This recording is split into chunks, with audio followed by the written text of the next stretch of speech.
my lawn. And the way I'm gonna go about it, I'm gonna get samples from, let's just say I'm gonna get 8 spots.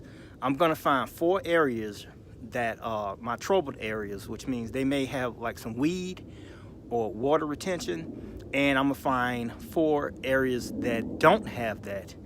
And I'm saying 8, but it may be a little bit more. But however it is, if it's 8, 10, or 12, I'm gonna divide it by 2, and I'm gonna find half of the troubled areas and half of the good areas, and I'm gonna combine them together, put them in this bag, and send it off to, well, actually I have to take this back to the county extension office, and they send it off to UGA. UGA sends me the results via email. I don't know if you can see that on that. Wants my email address, so we'll send this off to them and see what the results are.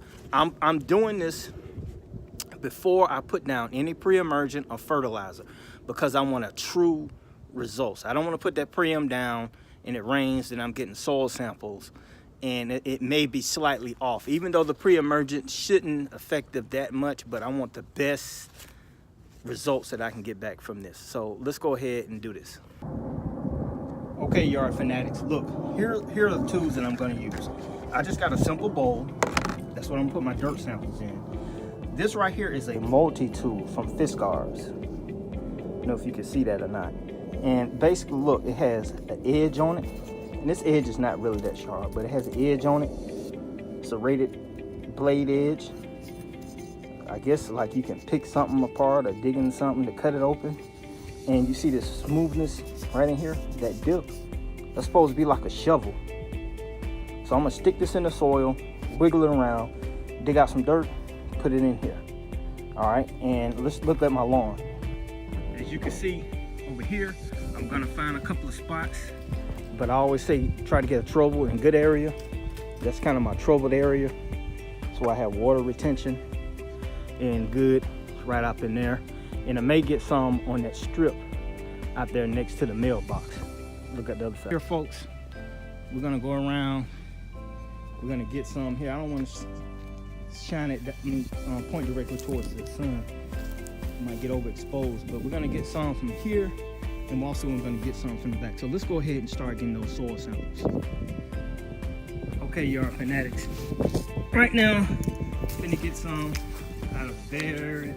Actually, I got some from here. And the reason I say this is a bad area because you see I got some clover weed type right there, a little poana right in there. So I'm getting soil sample from right in here, okay? That's one. Let's go to another area. All right, and this is basically out in the middle of my yard. Well, it's pretty good. Kind of dig in there if you can. Maybe a little hard, but that's why I kind of like this knife, the tool. You see I'm going down maybe about 2.5, 3 inches.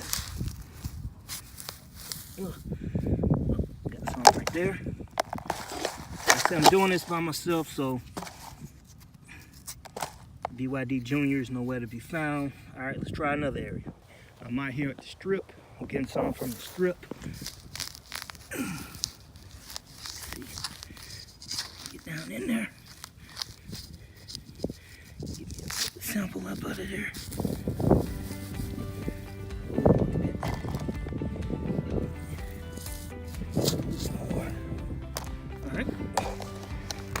All right, let's go find some more areas.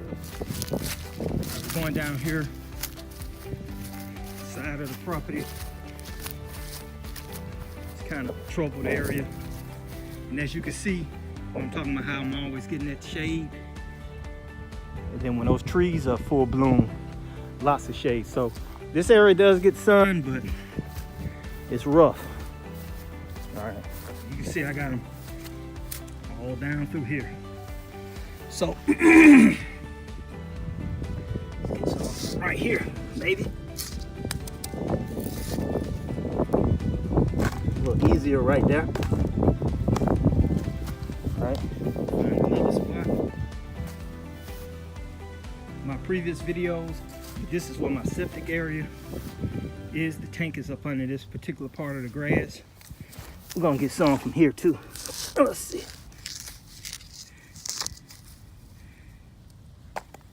That's some.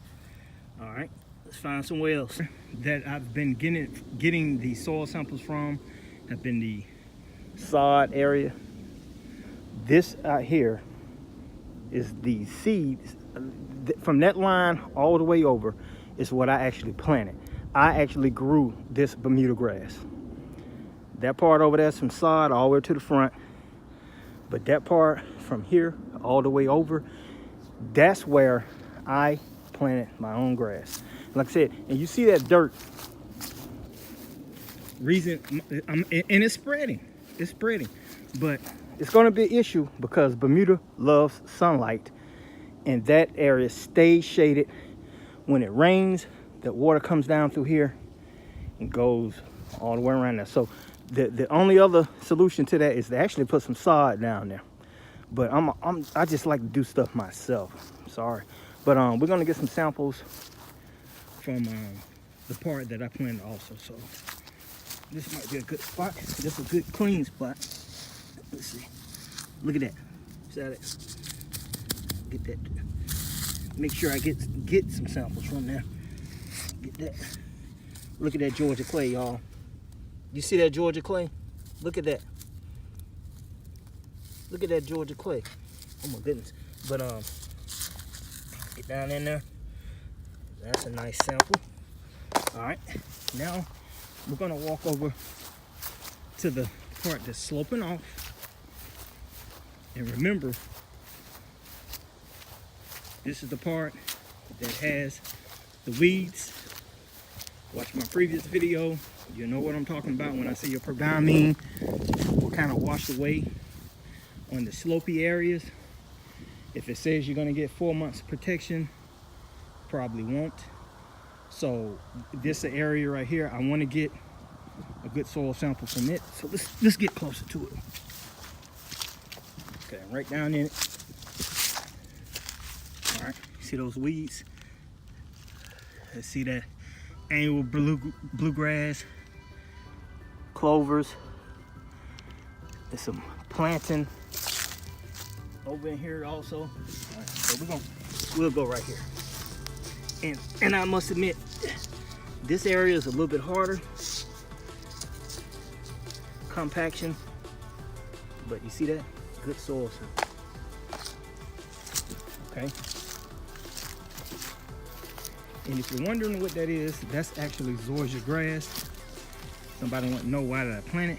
Because it's like a test. It helps with the corrosion. And I'm treating that along with my Bermuda so I can give you good information. That's basically why I put that there. I got zoysia and I got Bermuda. Both of them are basically the same. They get treated the same. But that's why they're there. So let's get a soil sample from this side of my house. Like I said, the troubled areas are close to the house. Like I said, you see the weeds close to the house. This should be a good area right here. Getting in there. Ooh. Get down in there. And like I said, we're not trying to get grocery bag full of dirt. Just enough to fill out. Anywhere from 8 to 12 ounces be sufficient. This area right here is where my water, when it rains, run all the way down to the back of my property. So let's go right here. And like I said, anywhere where the water runs, it seems like it's more heavily compacted. Get that in there. Ooh. Okay. Let's go closer to the front. And this should be a good area right here.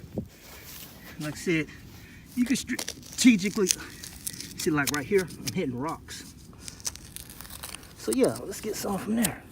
I can't even get in here. So one thing about this, it tells me I'm gonna have to do some heavy aeration on this particular part of my yard. Forgive me if the camera gets off focus. Oh, look at that.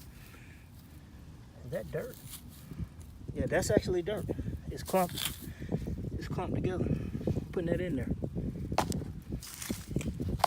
All right. A couple more spots. This should be a good area. Right here.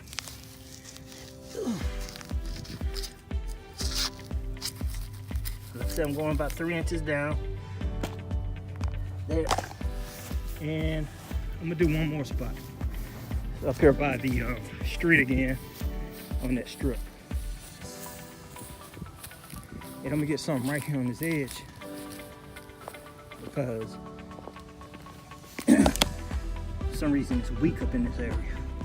So a good soil sample from here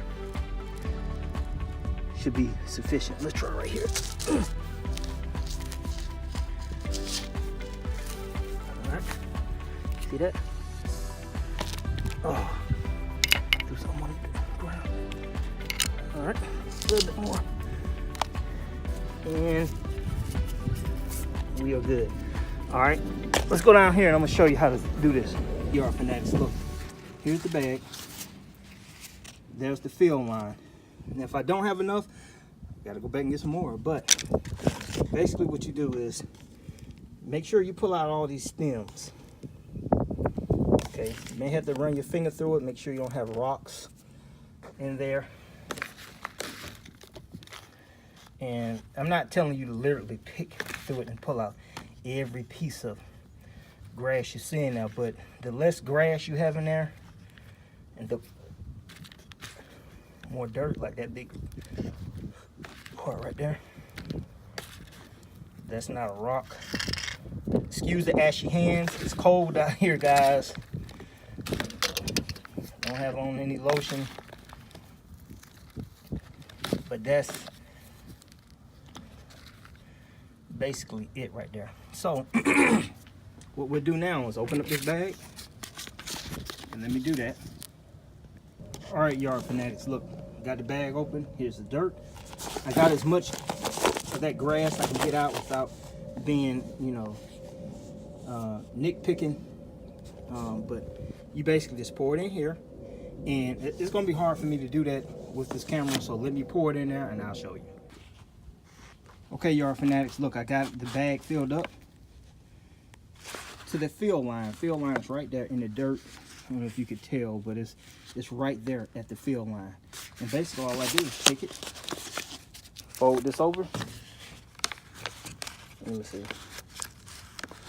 Oh man, I wish I was an octopus, but you fold that over, close that. Wait a minute. Close that. And we're going to take this back to my local county extension. They will mail this off to this address. Okay, and they will send the results back to me. Now I'm just guessing, it's possible that I could actually send this off myself, but they say it costs $8 to do this test, so I'm going to go ahead and take it back to them and let them send it off, do it the way that they do it, and I'll get the results back, hopefully via my email, and we'll go from there. But basically, guys, that is how you do a soil test. Nothing to it, nothing hard. You don't have to go and spend hours at a time. It literally took me, if I wasn't recording, maybe about 3 or 4 minutes to do it. The only issue now is just the wait. So tune back in here to Bermuda Grass Central, and we'll go over the results when they come back. Remember, you guys can follow me on Instagram. That's Bermuda Grass Central Instagram, just like it looks. Bermuda Grass Central, no dashes, no underscore. Bermuda Grass Central on Instagram, and you can follow me there and get the results. I need you to go over there now and click on it for follow me, or you want to follow me and I'll follow you if you want to do it that way, and that way you'll see the results. Okay, so that's how you do a soil test.